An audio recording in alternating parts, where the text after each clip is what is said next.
Welcome to the deep dive. For those of you working with conversational hypnosis, we're tackling a really pivotal part of the process today, the testing phase. Mhm. We've got a fantastic resource to guide us, insights from Advanced Conversational Hypnosis trainer Virginie Eymere as she addresses questions from her students. Our goal in this deep dive is, well, not just to understand what testing is, but to really grasp why it's so essential and how to do it effectively in practice. Absolutely. And, as any practitioner knows, what a client initially tells you they want to work on, well, it isn't always the core of the matter, is it? Right. This session with Virginie really sheds light on how the testing phase acts like an internal GPS, helping us navigate towards the true underlying issues for the people we're working with. Okay, let's dive straight into a compelling example Virginie shared. She talks about a client named Jean-Luc who came in focused on a seemingly straightforward problem. He wanted to be better at remembering dates. Right. And what's fascinating is how, through, skillful testing, the real picture started to emerge. It turned out the dates, they weren't the central issue at all, as Virginie put it, and well, I'll paraphrase in English. When you tested, he ended up saying he didn't care about the dates. Exactly. The initial request, as she described it, it shifted. Yeah. This, for us practitioners, is often that light bulb moment, isn't it?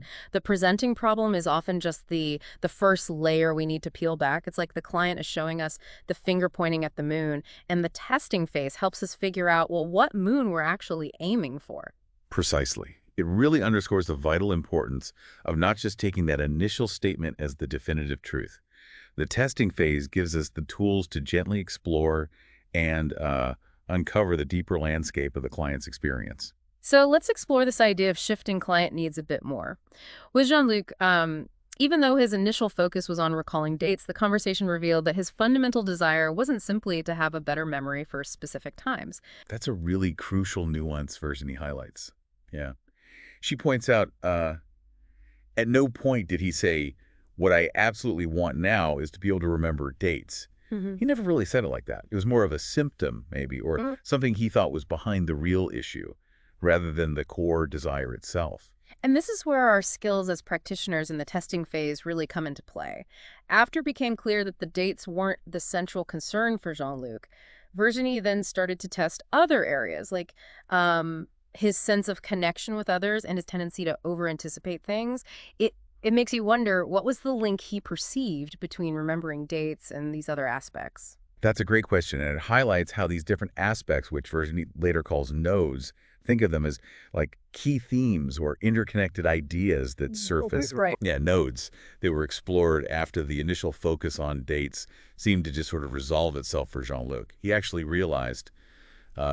realized it was never the problem. So in fact, he said, I don't care. It was never the problem. It's almost like he had an aha moment himself during the testing. Which leads to a really important takeaway for us. Even if a client believes that resolving a superficial issue, like remembering dates here, is the goal, the real transformative work often lies in addressing the underlying issue that the testing process helps us uncover. Exactly. As Virginie explains it, does this mean that Jean-Luc will remember dates?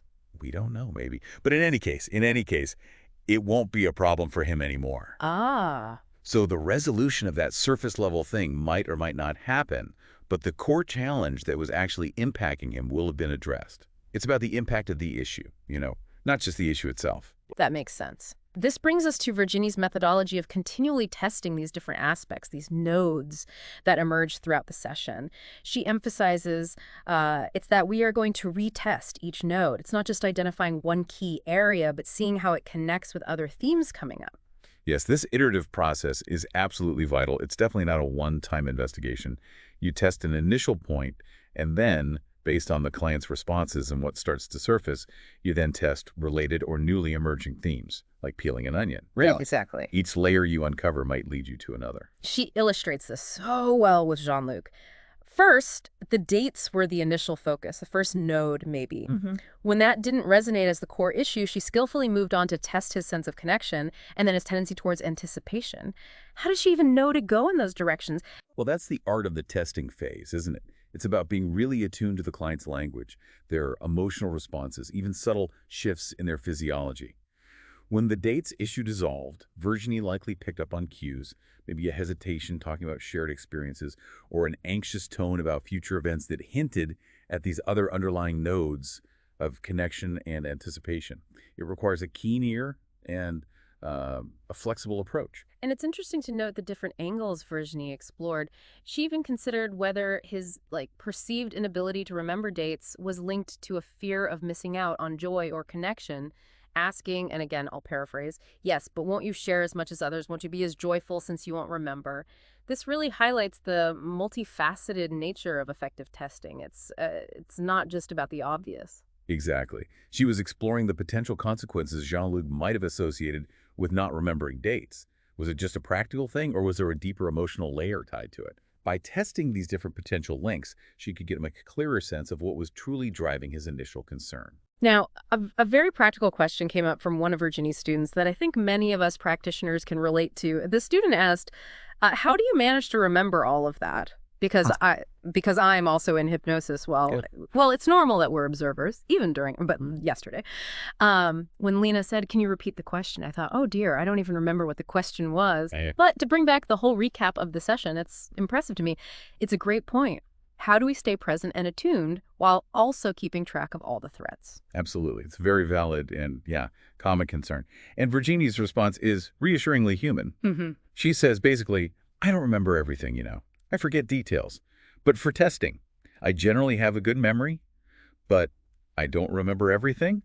It's a good reminder that we don't need to have, a perfect transcript running in our heads. Right. She also points out that, like anyone, more recent information tends to be clearer. She explains, like everyone, sometimes I remember the last memory. So it's always modified. But yes, there are things that I skip. That's why sometimes I say, and starting in relation to everything we've talked about, because sometimes I also may it. Maybe tomorrow I won't remember what we said in this session with Jean-Luc, but for me now it's still fresh. This really reinforces the idea that the testing process is a dynamic flow, and we don't need perfect recall. The key is focusing on the significant shifts, the emotional responses, the emerging themes, those important nodes. Virginie even mentioning she sometimes needs to prompt herself. It shows it's okay not to have every detail perfectly memorized. Which leads us naturally to the idea of following these emerging themes. Virginie gives a specific example of how an observation made by someone else present, Isabelle, actually sparked an idea to explore a theme related to Jean-Luc's methodology, his approach, she said, translated. And even things that Isabelle, because I tested things, Isabelle had started on the methodology, I thought, it would be good to explore this methodology. How come it appears on one side but not the other? That he has control to close it but not to open it. Because it opened at certain times, he was saying, there I have emotion. So there was something to explore in this methodology too. It's like the whole session environment provides clues. This beautifully illustrates the practitioner's role as a keen observer, not just of direct verbal responses, but also subtle cues, nonverbals, even input from others that might open new avenues for testing. It's about being present and receptive to all the information in the room. And it all circles back to that core principle. Ultimately, we are going to explore all the nodes, all the layers that will have intervened during the session. It's a commitment to keep exploring and testing until we reach that deeper level and the client experiences that genuine shift. Now, Virginie touches on a fascinating point about indirect suggestion, and maybe more importantly, the fact that it's not always necessary in this particular approach. She describes a playful indirect suggestion she used, saying, translated, I made an indirect suggestion when I made a comment out loud, as if I was launching something, as if I were talking to myself. I was saying, I don't even remember what I said. Oh yes, imagine if now you managed to imagine joy rather than imagining problems. Well, it would be. I don't remember how I said it, but it would surely be idiotic to think about that or something like that. It sounds like a little seed planted in the subconscious, almost like an aside. But the critical takeaway here is that these kinds of more directive techniques aren't a prerequisite for getting results with this conversational approach. Exactly. Virginie emphasizes quite clearly, in fact, we need none of that. Once again, we didn't need regression, we didn't need induction, we didn't need deepening. I did it for fun, to say it, but in fact, even without saying it, he would still have had his result. So she's clarifying that while using other hypnotic tools is fine, this specific method, it really operates on the principle of, as she puts it, ultimately needing to do absolutely nothing in terms of forceful techniques. Which brings us to a really insightful moment where Jean-Luc himself reflects on this idea of doing nothing. He offers a valuable clarification, saying, translated, it's minimizing all your work and your training. We have the right to do absolutely nothing. That would be too simple. His perspective as the client really grounds the theory. His point is so important for us to absorb. It's not about literally being passive or unskilled, but something much more nuanced, more sophisticated. Precisely. Jean-Luc beautifully articulates the true essence. I think we learn to ask good questions, questions where we don't engage ourselves and we don't engage our own material.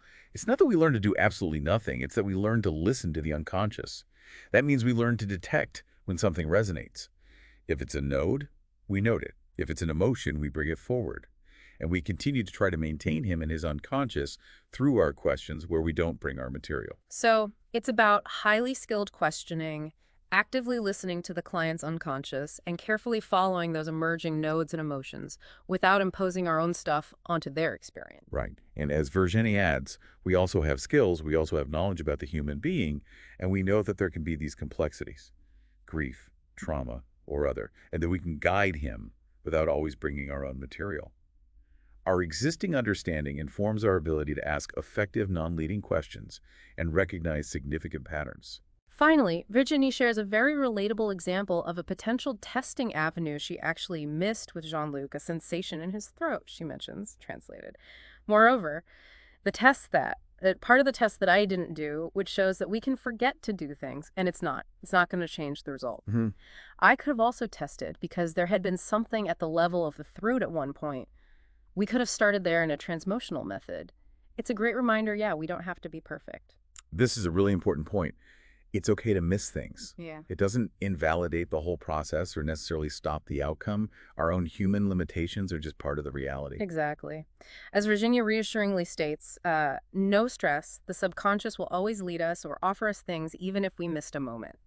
Let's say there was something that presented itself, we didn't seize it, because the client continued to speak. The subconscious will necessarily present us with something else. There are always new opportunities to understand and test. There are indeed continuous opportunities, as Virginie concludes in this example. And so, yes, that's part of something I could have tested. I could have said, and how is your throat now? It just shows the process is ongoing, adaptable.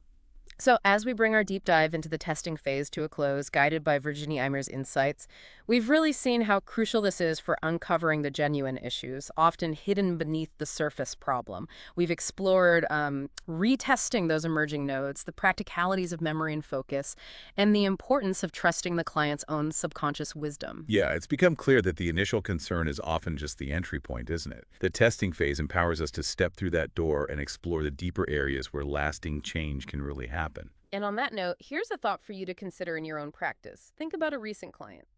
What was their initial problem? As you talked, what subtle shifts or nodes emerged? Were there testing avenues maybe overlooked? And how does this concept of doing nothing, really trusting the unconscious through skilled, non-leading questions, resonate with your approach? Thanks for exploring the depths with us today.